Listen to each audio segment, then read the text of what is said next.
The dawn-painted cedar vale in hues of gold, its flawless lawns and synchronized mailboxes a testament to suburban order. Ethan Carter, an architect with a penchant for precision, had called this enclave home for 3 years, raising his 8-year-old son, Noah, with his wife, Sophie. Noah's relentless pleas for a treehouse had finally won Ethan over.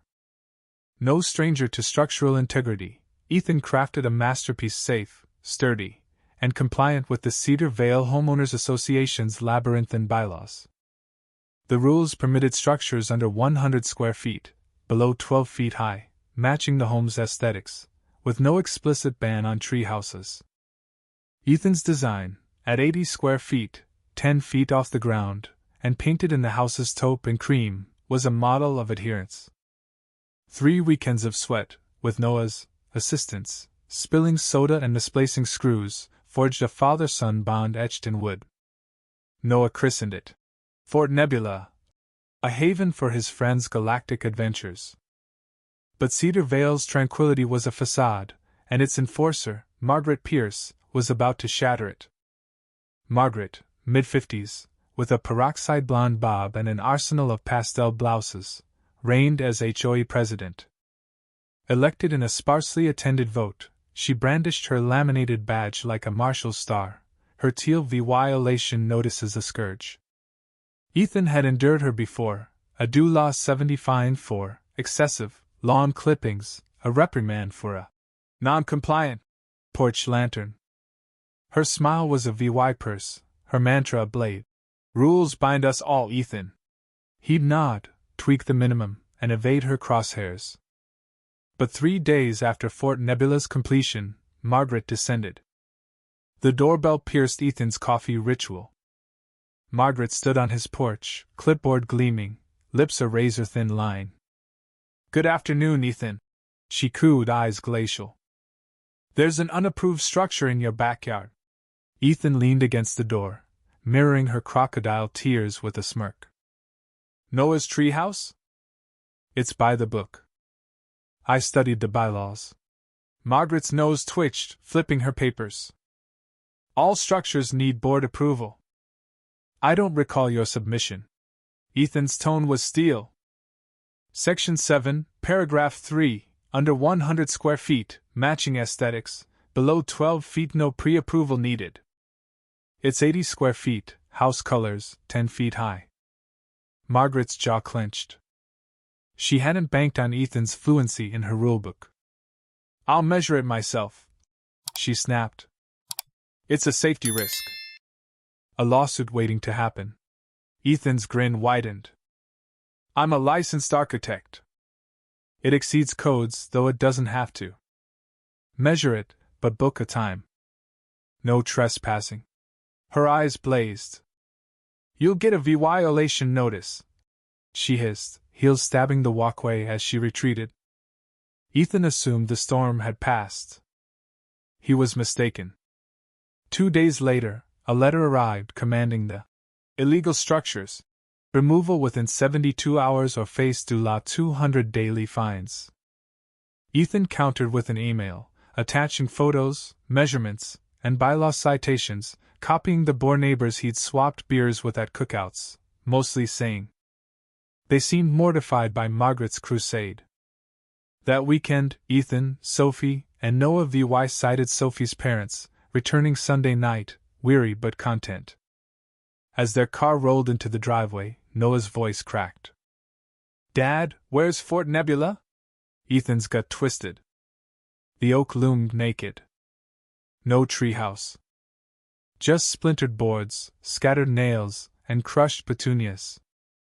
Noah's sobs echoed as Sophie held him. Ethan's rage was a quiet inferno. He scanned the wreckage, boot prints in the mulch, wood shards, and a teal clipboard at the tree's base, Margaret Pierce, etched in gold. This was vandalism, deliberate and personal. Ethan photographed the scene, preserving every clue, and called the police. Officer Salazar arrived, her notepad poised. Ethan outlined the treehouse's compliance, presented the threatening letter, and handed over Margaret's clipboard. Salazar's lips quirked. This makes it straightforward, she said. Will VY sit MS? Pierce. As Salazar took Ethan's statement, a cruiser parked at Margaret's house, 3 doors down. Her silhouette flailed in the window, arms wild. Minutes later, she emerged in handcuffs, her voice a banshee's wail. This is lunacy. I'm upholding bylaws. I'm president. Salazar detailed the charges: criminal trespass, destruction of property, and potential breaking and entering. The Treehouse's $2,800 in materials and labor made it a felony. Ethan filed a CIVYL suit against Margaret and the HOA for property damage, emotional distress, and bylaw breaches. His attorney grinned, calling it a grand slam. The board, spooked by legal exposure, convened an emergency meeting, ejecting Margaret unanimously. They settled Ethan's suit, funding a deluxe treehouse and legal fees. Margaret's reckoning was just beginning. The neighborhood buzzed as whispers spread. Some neighbors, like Mrs. Delgado, rallied behind Ethan, enraged by Margaret's tyranny. Others, led by Margaret's ally Mr. Vance, grumbled that Ethan's lawsuit was vindictive, arguing the treehouse was an eyesore anyway.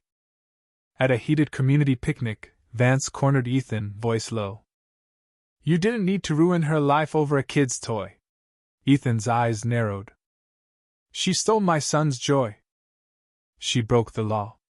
Delgado overheard, snapping. Margaret terrorized us for years. Ethan's a hero. The crowd split, tension simmering, as Noah watched, clutching Sophie's hand. Margaret's arraignment was a spectacle. Her pastel veneer cracked after a night in lockup. The judge, unmoved by her plea, was blunt. Ms. Pierce, you face a Class E felony for property destruction up to 4 years in prison, due law $15,000 in fines. You're banned from contacting the plaintiff, their property, or HOA rolls. Margaret staggered, gripping the table, her kingdom dust. I protected standards, she croaked.